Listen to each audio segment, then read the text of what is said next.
Un milieu de terrain qui porte son équipe, des coups de pied arrêtés toujours aussi dangereux et une attaque hésitante. L'Italie vient de disputer son premier match durant cette trêve internationale et il y a déjà des choses à se dire.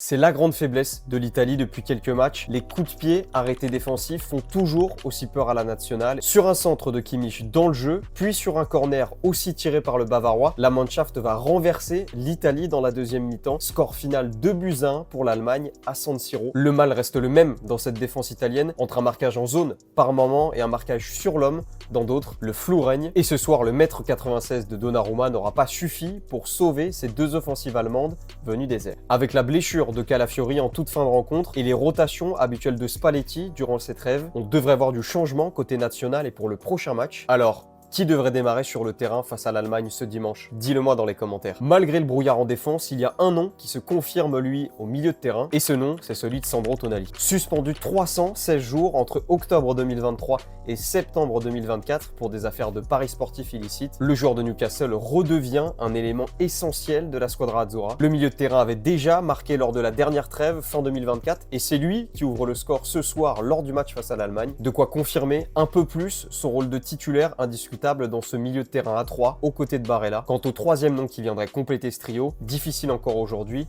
d'avoir une certitude. Les deux meilleurs buteurs de Serie A ont failli jouer sous le même maillot en sélection lors de cette trêve, mais c'était sans compter sur la blessure de Matteo Retegui la veille du match face à l'Allemagne. L'attaquant aux 22 pions en Serie A est donc parti se reposer et c'est celui à 15 buts qui est venu le remplacer. Moise Kean a démarré le match ce soir aux côtés de Raspadori, positionné un cran plus bas, et les deux joueurs ont livré une prestation timide sur le front de l'attaque. L'un est pourtant le bomber de la Fiorentina depuis le début de saison, tandis que l'autre retrouve une importance dans cette deuxième partie de championnat depuis le passage d'Antonio Conte en 3-5-2. Ce soir après le match, l'interrogation reste donc la même pour la nationale, qui relancera la machine devant dans une nation qui n'a plus disputé la Coupe du Monde depuis 11 ans.